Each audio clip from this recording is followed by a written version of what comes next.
What's up mga kabanalo? So welcome back ulit sa ating channel. Ayan, sobrang busy natin. So for today's vlog, ituturo ko sa inyo kung paano mag-install ng gulong kahit nasa bahay lang kayo. So kung wala naman kayo pang hangin, pwede nyo dalhin sa vulcanizing shop pagka-install nyo. So kung gusto nyo lang na safe yung ating mags at hindi magatgasan. Okay, so meron tayo dito ng Abistyle. Ang size nito is 9080 by 70. Alright, so ito yung isa sa mga pinaka madalas namin gamitin dito.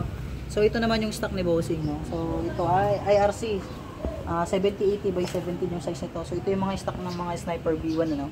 So FYI guys, ang stock kasi ng Sniper version 1 at version 2 ay magkaiba hanggang version 2. So sa version 1 ang size nila is 7080 by 17. Sa mga version 2 naman is saka version 3 9080 by 17 na siya. So mas pinalaki nila yung gulong.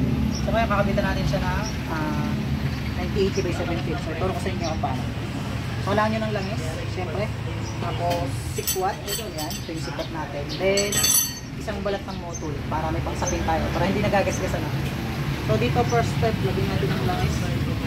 Kunti lang, huwag nyo papakadami.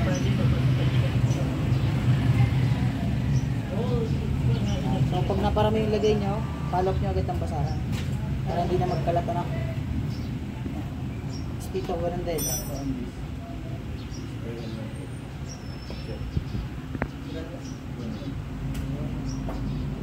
So pag dami na ilagay natin, buwasan natin.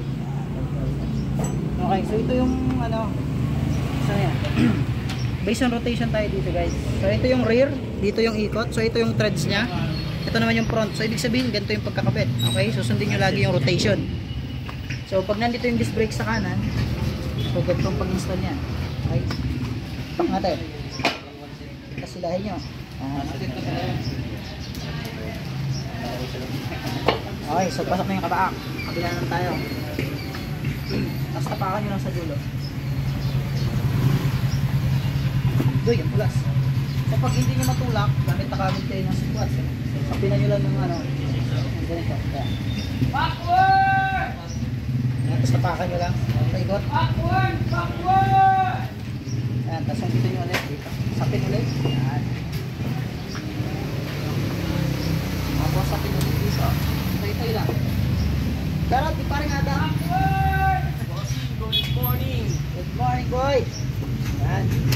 So, tsagaan lang pagsikot nito. Ha? Medyo matigas. Sapinan nyo lang para di magasgas yung mods.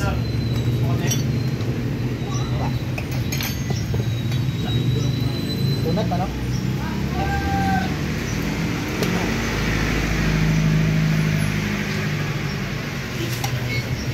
Sikot ulit. Yan. Tapakan nyo lang. Yun, okay na. So, ganun lang yung pagkakabit ng gulong. Ano? So, dahil bago pa yung gulong, di natin muna lalagyan ng silang. Kukala ko ng panghangin.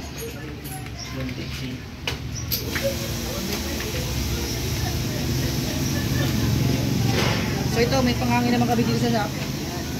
So, ito yung pinapang palapat namin. Ito muna yung gagamitin natin. Para ma-pressure siya.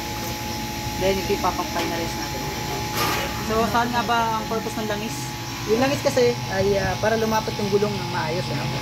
So based on rotation, yan. Kasi kung titignan nyo mabuti, ito parang baliktad. Ano? Pero ito yung tamang kabit kasi sinunod natin yung rotation. Huwag itong gagawin sa panlikod. Ano? Kasi sa likod dapat sundin nyo yung threads. Okay? Pag panlikod, susundin ang thread. Pero pag panguna, kailangan sundin nyo yung rotation base. Okay? Ito, hangin na natin siya. So ito yung panghangin namin. So palapatin natin ang ayos yung gulong. Siyempre, i-ready natin yung improvise ko na pantanggal ng dito at saka yung barbula. So, i-harap nyo dito sa side na to, sa kabila yung disc. Ayan yung yun ang natin. Ayan.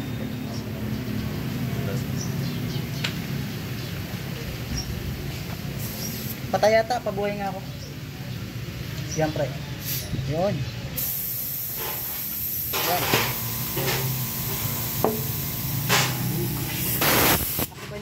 Tapos ilagay nyo itong barbula.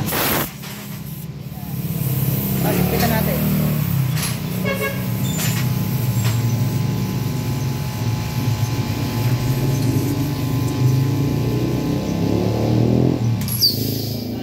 So yun guys, may hangin na siya. Ayan, tapos sa kagandahan pag may langis siya, pantay-pantay agad yung lapat, ano? Hindi kabila. So huwag nyo lang kalimutan na pagka-uwi nyo ng bahay, sabunin nyo yung gulong para mawala yung mga langis. Kasi baka umabot dito, mag-semplang tayo, ano? Alright, so yun, papainan na natin yung hangin niya. So dito, pwedeng pag meron kayong tire gauge, mag tire gauge kayo para malaman natin kung gaano karami yung laman ng hangin, ano. So ngayon, estimatein lang natin muna siya kasi bago pa naman yung gulong. So lalagyan natin siya ng medyo madaming hangin para lumapat siya ng maayos. Okay?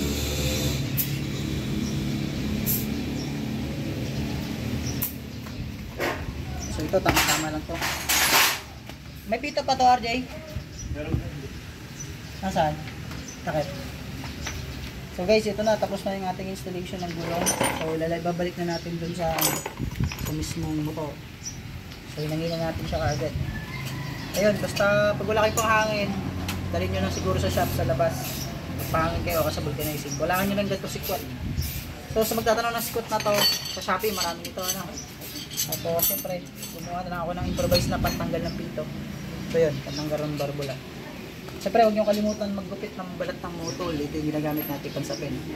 Okay, so ganun lang. So, next time, tuturo ko na sa inyo kung paano magtanggal ng gulong. So ngayon, tinuro natin kung paano mag-install. Next time naman is kung paano na magtanggal ng gulong. Mas mahirap po magtanggal ng gulong kaysa maglagay ng gulong. Yun lang guys, sana may natutunan tayo. Salamat.